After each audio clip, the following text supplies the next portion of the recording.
Happy birthday to you. Happy birthday to you. Happy birthday dear Sona. Happy birthday. সময় পরিবর্তনশীল, মানুষ পরিবর্তনশীল, তো পরিবর্তনশীল সকল কিছু নিয়েই আমাদের জীবন এগিয়ে চলতে থাকে। আর এইভাবেই একটা বছরের পর আর একটা বছর চলে আসে। তো যথারীতি 5 জুন আমার জন্মদিন ছিল, কিন্তু নানা রকম কারণে মানে কিছু বিশেষ কারণে মনটা ভালো ছিল না, তো সেইভাবে জন্মদিন পালন করার কোনো উদ্দেশ্যও ছিল না, ইচ্ছেও ছিল না। তো বিকেল সারাদিনই মোটামুটি কাজবাজের মধ্যে দিয়ে, ব্যস্ততার মধ্যে দিয়ে কেটেছে। তো বিকেলবেলার দিকটা এই 3 বোন মিলে একটু বেরিয়েছিলাম হইচই রেস্টুরেন্টে। তারপরে সেখান থেকে এসে গেলাম এই যে এখানে একটা চায়ের দোকানে।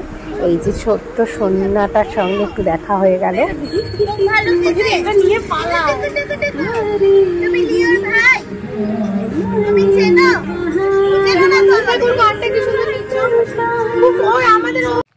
এবারে বাজার থেকে বাড়ির পথে ফিরছি, রাত্রিবেলায় দেখা হয়ে গেল এনাদের সঙ্গে। এনারা হলো আমাদের পাড়ার বিশেষ বন্ধুগণ।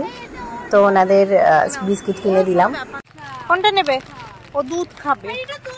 নাও একটা তোমার, নাও তোমার, আর এটা তোমার, নাও। ওর কোনো ব্যাপার না, ওদের যে কোনো একটা নে। কমপ্লিট নে, ফাঁকা করে দিয়েছি সব, দুটোই কমপ্লিট। আরে নিজেদের মধ্যে মারপিট করে না, দুর্বল না, ওর ওই জায়গাটায় লেগেছে, ওর ব্যথা ওখানটায়। আহারে ওর ব্যথা রে ওখানটায়।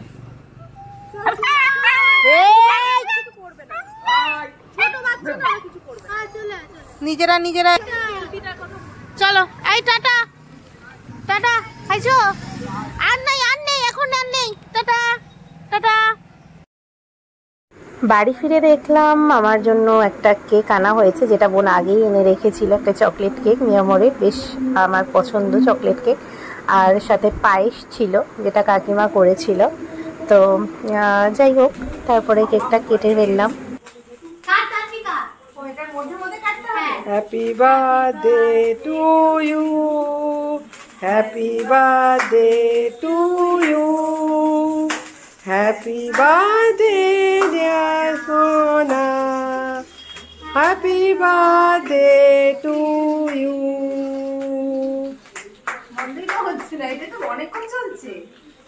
ভিডিওটা অনেকক্ষণ চলে। সারাদিন ধরে সোশ্যাল মিডিয়ার নানা জায়গা, কখনো হোয়াটসঅ্যাপ, কখনো ফেসবুক, কখনো ইনস্টাগ্রাম, আবার ফোন কল, সমস্ত কিছুর মাধ্যমে আমি অনেক উইশ পেয়েছি বন্ধু বান্ধব, আত্মীয় পরিজন, গুরুজন সকলের থেকে। তো তাদের সকলকে অনেক ধন্যবাদ এবং বড়রা আমার প্রণাম নেবেন। ছবি না ভিডিও।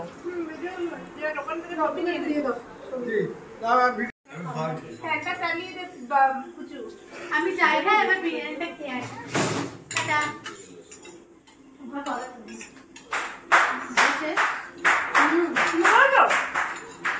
দারুণ হয়েছে।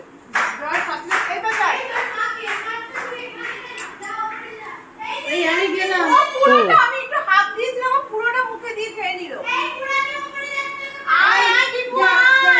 পায়েস দে রে ওকে।